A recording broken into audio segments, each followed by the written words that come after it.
যারা অহংকারী, সে মনে করে, সে যখন পৃথিবীতে বসবাস করে সে মনে করে এই পৃথিবী আমার। সে পৃথিবী বসবাস করতে করতে ভুলে যায় যে সেই পৃথিবীতে মৃত্যুবরণ করার জন্য এসেছে।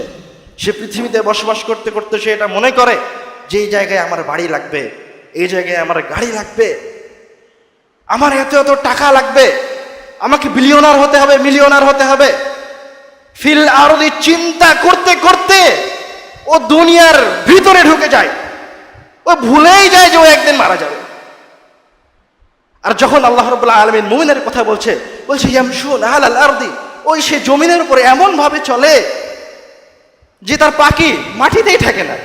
হাওনা আলাল আরদি হাওনা, কোন রকম খালি এইটা হলেই তো আমার কাজ চলতেছে, বিলিয়নের আমার দরকার নাই, আমি কি হবে একটু পরে মারা যাব। কেউ যদি 3টি আয়াত তেলাওয়াত করে অথবা 3টি আয়াত শিখিয়ে দেয়, 4টি আয়াত তেলাওয়াত করে অথবা 4টি আয়াত শিখিয়ে দেয়, এভাবে সে যতগুলো আয়াত তেলাওয়াত করবে অথবা যতগুলো আয়াত আর একজনকে শিখিয়ে দিবে, তার প্রত্যেকটা আয়াতের বিনিময়ে আল্লাহ রাব্বুল আলামিন তার জন্য একটি উটনির সমপরিমাণ বা তার চেয়ে বেশি তার আমলনামায় লিপিবদ্ধ করবেন।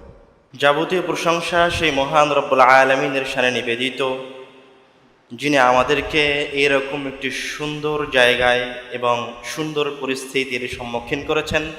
আলহামদুলিল্লাহ। দরুদ ও সালাম বর্ষিত হোক প্রিয় নবী, যার দিন বাস্তবায়নের জন্য, যার রেখে যাওয়া সুন্নাত এবং কিতাবকে আঁকড়ে ধরার জন্য আপনারা এখানে উপস্থিত হয়েছেন। সেই প্রিয় নবীর ওপর দরুদ ও সালাম বর্ষিত হোক সাল্লাল্লাহু আলাইহি ওয়াসাল্লাম।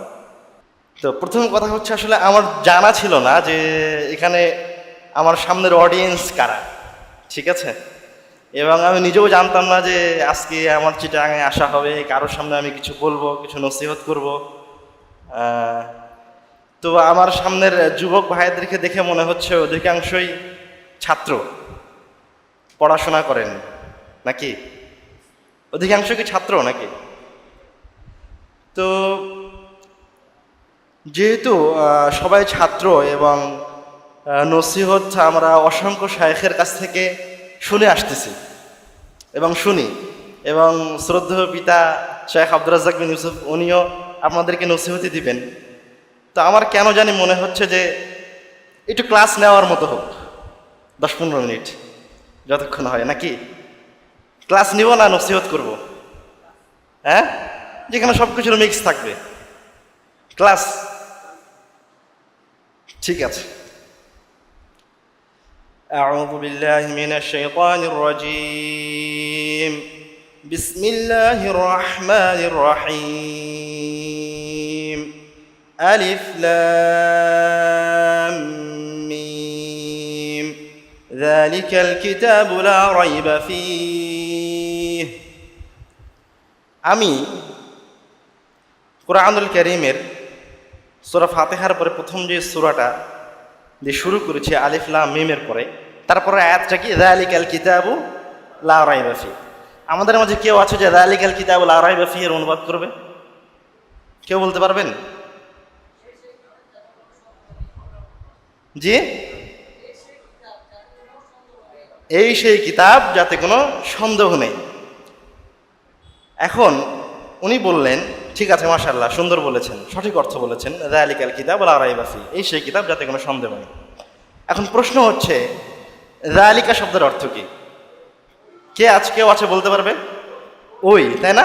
দাঁড়ান দাঁড়ান দাঁড়ান দেখি, আমরা ক্লাস নিচ্ছি, অনেক বড় শিক্ষা আছে শেষে গিয়ে।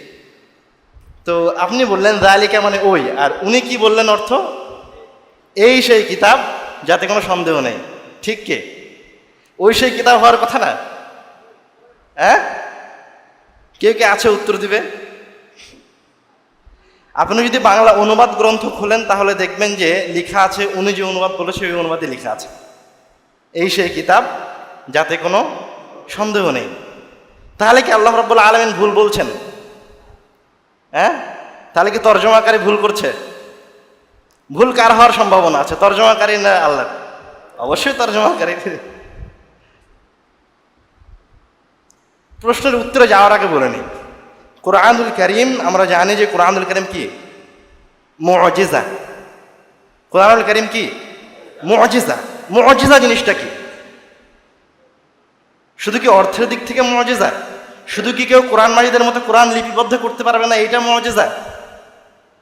না, কোরআন মাজিদ শব্দগতভাবে, অক্ষরগতভাবে, সূরার তারতিব অনুযায়ী, আয়াতের তারতিব অনুযায়ী এবং শব্দ চয়নের ক্ষেত্রে এবং অর্থের দিক থেকে, সব দিক থেকে কোরআনুল কারীম কি মুআজিজা।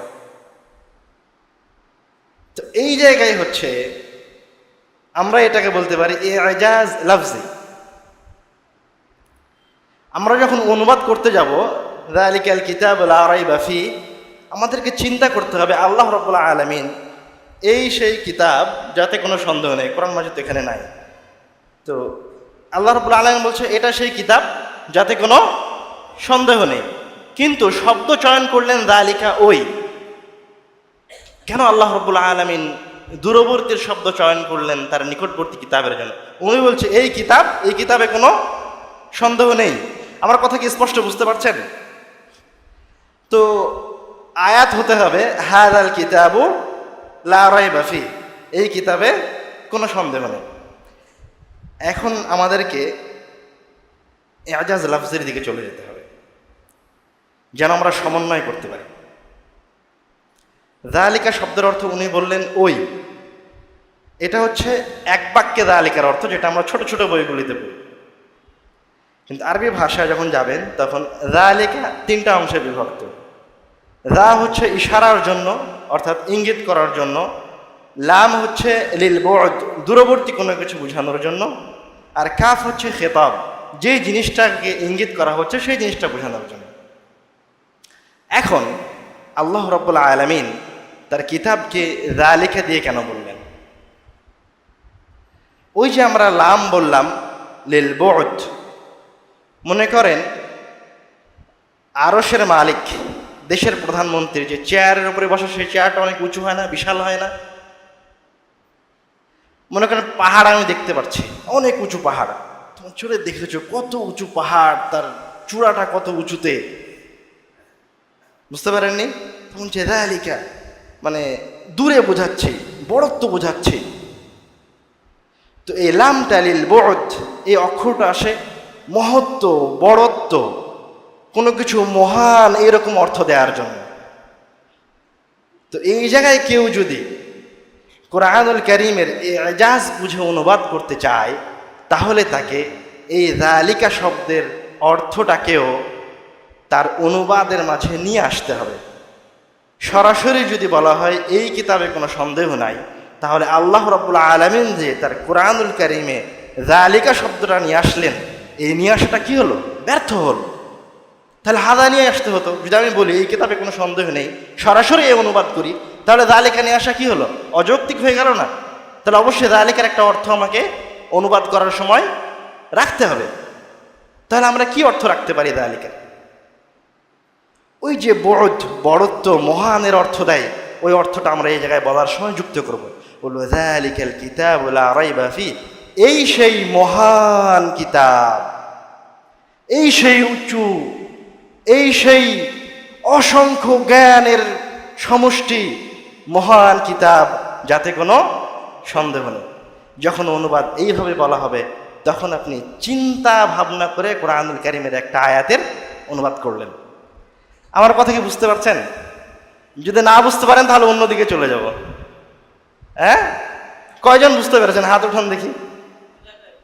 বোঝা যাচ্ছে? মাশাআল্লাহ, আলহামদুলিল্লাহ।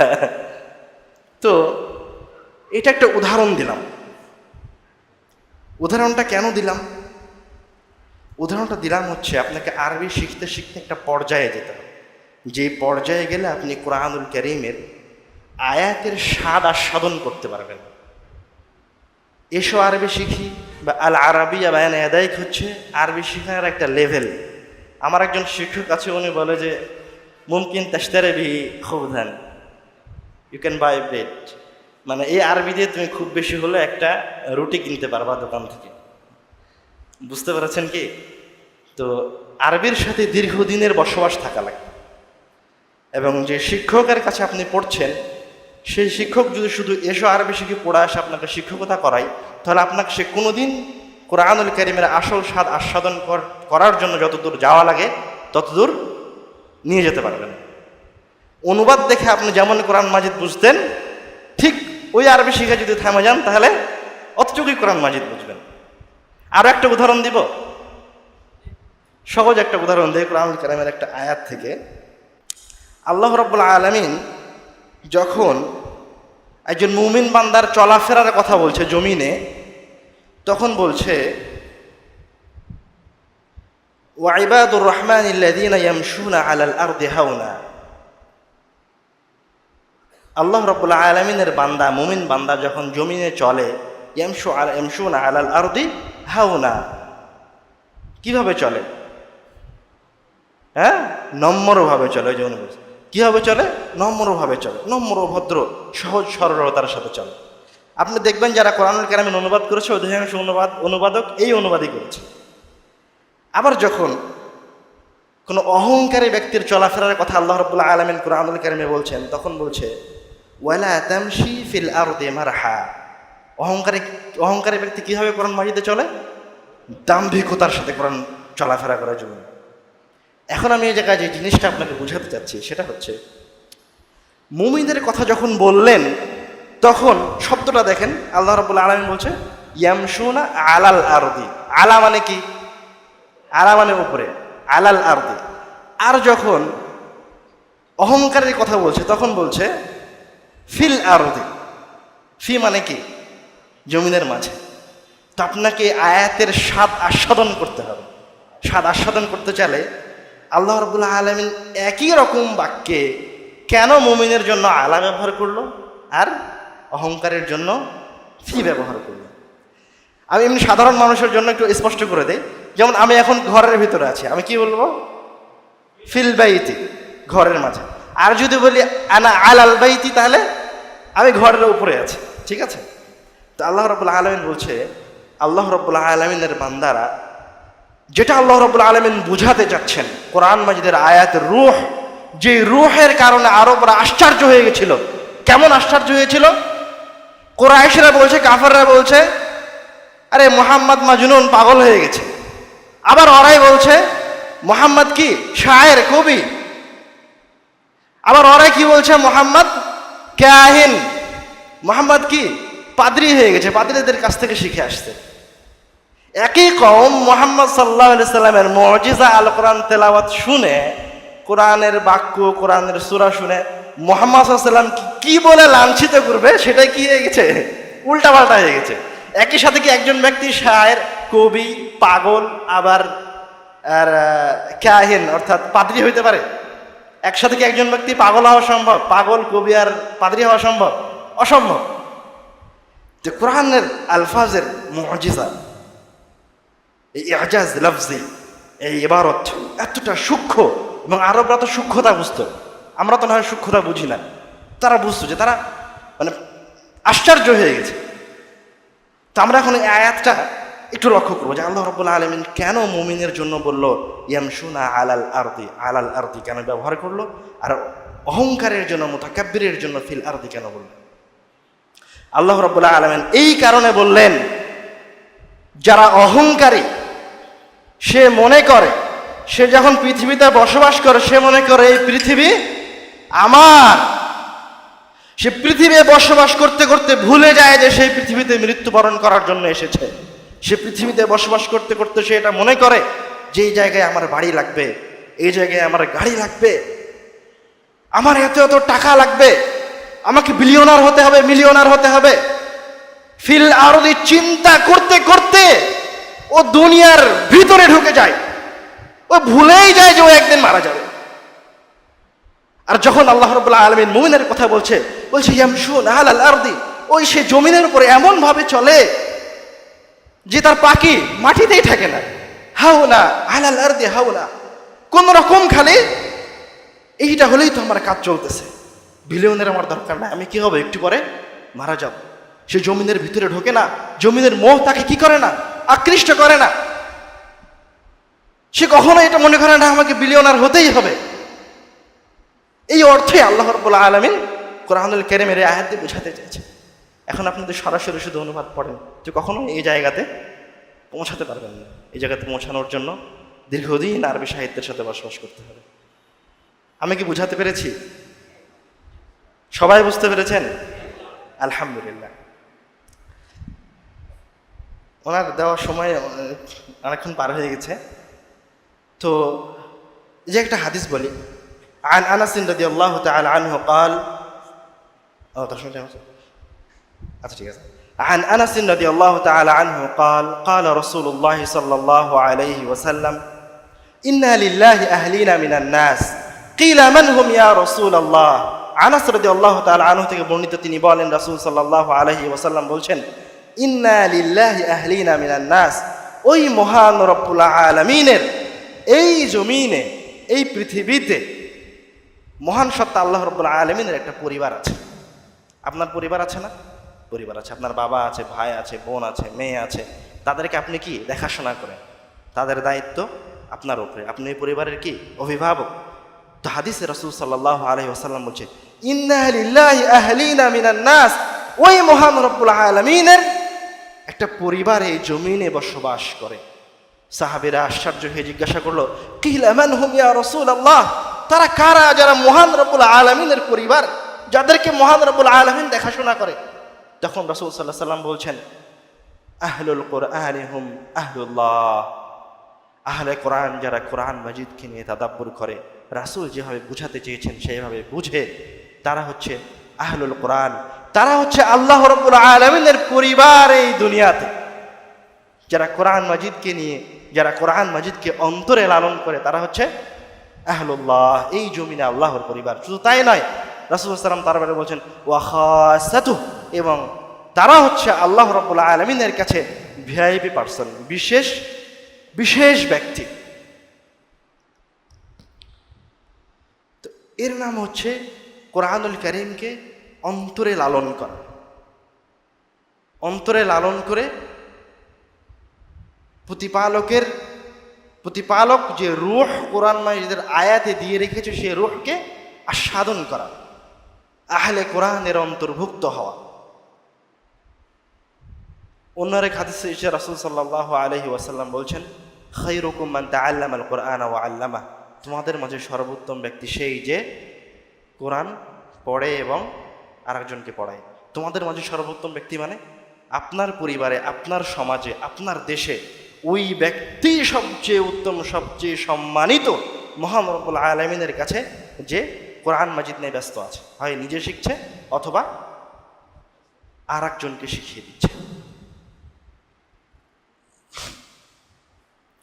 তো আমরা মূলত আপনাদেরকে বলতে চাচ্ছি যে কিভাবে আপনি কোরআনুল কারীমের নিকটবর্তী হবেন, কিভাবে আপনি কোরআন মাজিদ শিখবেন, কতদূর গেলে কোরআনুল কারীমের রূহ, কোরআনুল কারীমের স্বাদ আস্বাদন করা সম্ভব, এবং যারা স্বাদ আস্বাদন করতে পারে তাদের ফজিলত কত।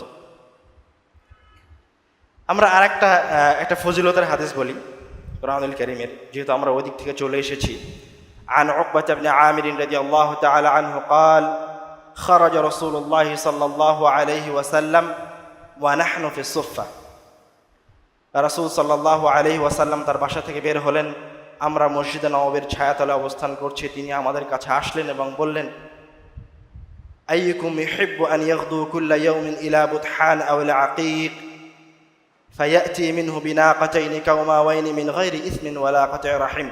তোমাদের মাঝে কি এমন কোনো ব্যক্তি আছে যে আত্মীয়তার সম্পর্ক ছিন্ন করবে না, কোনো প্রকার পাপ কাজে লিপ্ত হবে না, বুতহান অথবা আকিক নামক বাজারে যাবে এবং ফ্রিতে 2টি উটনি নিয়ে আসবে? তোমাদের মাঝে এরকম কেউ আছে? তখন তো সাহাবায়ে কেরামরা খুশি হয়ে গেল যে ফ্রিতে সবচেয়ে দামি 2টি উটনি পাওয়া যাবে। তখন রাসূল সাল্লাল্লাহু আলাইহি সাল্লামকে সাহাবায়ে কেরাম জিজ্ঞাসা করলেন, ইয়া রাসূলুল্লাহ, কিভাবে এটা সম্ভব? তখন রাসূল সাল্লাল্লাহু আলাইহি ওয়াসাল্লাম বলছেন, আফালা ইয়াগদু আহাদুকুম ইলাল মসজিদ ফায়া'লাম আও ইয়াকরা মিন আয়াতাইন মিন কিতাবিল্লাহ খায়রুন লাহু মিন নাকাতাইন। তোমাদের মাঝে কি হে মুসাল্লি বৃন্দ যারা উপস্থিত হয়েছো, তোমাদের মাঝে কি এমন কোনো ব্যক্তি আছে যে মসজিদে গিয়ে 2টি আয়াত তেলাওয়াত করবে অথবা 2টি আয়াত আরেকজনকে শিখিয়ে দিবে? তোমাদের মাঝে থেকে কোনো ব্যক্তি যদি 2টি আয়াত নিজে তেলাওয়াত করে অথবা আরেকজনকে শিখিয়ে দেয়, তাহলে তাকে এই দুইটি আয়াতের বিনিময়ে আল্লাহ রাব্বুল আলামিন তার আমলনামায় সবচেয়ে দামি দুইটি উটনির চাইতে বেশি নেকি লিপিবদ্ধ করবেন। তারপর রাসূল সাল্লাল্লাহু আলাইহি সাল্লাম বলছেন, কেউ যদি 3টি আয়াত তেলাওয়াত করে অথবা 3টি আয়াত শিখিয়ে দেয়, 4টি আয়াত তেলাওয়াত করে অথবা 4টি আয়াত শিখিয়ে দেয়, এভাবে সে যতগুলো আয়াত তেলাওয়াত করবে অথবা যতগুলো আয়াত তার একজনকে শিখিয়ে দিবে, তার প্রত্যেকটা আয়াতের বিনিময়ে আল্লাহ রাব্বুল আলামিন তার জন্য একটি উটনির সমপরিমাণ বা তার চেয়ে বেশি তার আমলনামায় লিপিবদ্ধ করবেন। আমরা আপনাদেরকে মূলত যেটা দিয়ে শুরু করেছিলাম আমাদের ক্লাস, আপনাদেরকে আমরা পড়াশোনার প্রতি, কোরআন মাজিদ বোঝার প্রতি উদ্বুদ্ধ করতে চাই। তো যেহেতু আব্বু চলে এসেছে, আমি আর দু একটা কথা বলে আমরা আলোচনা শেষ করব। আল্লাহ রাব্বুল আলামিন মুহাম্মদ সাল্লাল্লাহু আলাইহি ওয়াসাল্লামকে দুনিয়াবী জীবনে প্রয়োজনীয়, দুনিয়াতে প্রয়োজন হয় এমন কোনো জিনিস চাইতে বলেননি, শুধুমাত্র একটা জিনিস ছাড়া। আল্লাহ রাব্বুল আলামিন মুহাম্মদ সাল্লাল্লাহু আলাইহি ওয়াসাল্লামকে এই কথা বলেননি, মুহাম্মদ তুমি আমার কাছে রাজত্ব চাও, মুহাম্মদ তুমি আমার কাছে রিজিক চাও, মুহাম্মদ তুমি আমার কাছে ধন সম্পদ চাও, মুহাম্মদ তুমি আমার কাছে জয় চাও। এই নির্দেশ আল্লাহ রাব্বুল আলামিন মুহাম্মদ সাল্লাল্লাহু আলাইহি ওয়াসাল্লামকে দেয়নি, শুধু একটা নির্দেশ দিয়েছে। কি? আল্লাহ রাব্বুল আলামিন বলছেন, কুল রব্বি জিদনি ইলমা, হে মুহাম্মদ তুমি তোমার প্রতিপালককে বলো, রব্বি জিদনি ইলমা, হে আল্লাহ আপনি আমার জ্ঞানকে বৃদ্ধি করে দিন। এই আয়াত আপনার জন্য যথেষ্ট, ইলমের ফজিলত বোঝার জন্য আয়াত আপনার জন্য যথেষ্ট। আল্লাহ রাব্বুল আলামিন মুহাম্মদ সাল্লাল্লাহু আলাইহি সাল্লামকে শুধুমাত্র একটা জিনিস, দুনিয়াবী জীবনের একটা জিনিসই চাইতে বলেছেন, সেটা কি? ইলম। কুল রব্বি জিদনি ইলমা, তো আপনি যেটা বলে চাইবেন সেটা কি? রব্বি জিদনি ইলমা, হে আল্লাহ আপনি আমার ইলমকে বৃদ্ধি করে দিন। আল্লাহর কাছে চাইতে থাকেন, ইনশাআল্লাহ আল্লাহ রাব্বুল আলামিন আপনাদেরকে উত্তম জ্ঞান দান করবেন। এবং চেষ্টা জারি রাখেন। আমরা শুরুতে যেভাবে আলোচনা শুরু করেছি, তাতে আমরা কোরআনুল কারীমের লফজি বা শব্দগত কয়েকটা মুআজিজার দুইটা উদাহরণ দিয়েছি। তো আমরা যখন আরবি সাহিত্য বা আরবি ভাষা শেখার জন্য এগিয়ে আসব, তখন এই যে ছোট ছোট কিতাবগুলো দিয়ে শুরু করছে, এটা আমাদের প্রথম ধাপ। আমরা এই কিতাব শেখার পরেই আমরা যেন এটা না মনে করি যে আমি এখন আরবি ভাষার শিক্ষক হয়ে গেছি। না, আপনাকে তার পরের স্তরে যেতে হবে, তার চাইতে ভালো শিক্ষকের কাছে যেতে হবে, যেন আপনি কোরআনুল কারীমের আসল রূহ, আসল স্বাদ আস্বাদন করতে পারেন। তো আমি আমার কথা এখানে শেষ করছি। আল্লাহ রাব্বুল আলামিন আমাদেরকে উত্তম জ্ঞান দান করুন এবং জ্ঞান অনুযায়ী আমল করার তৌফিক দান করুন।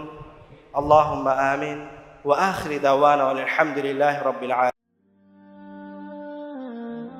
IUB media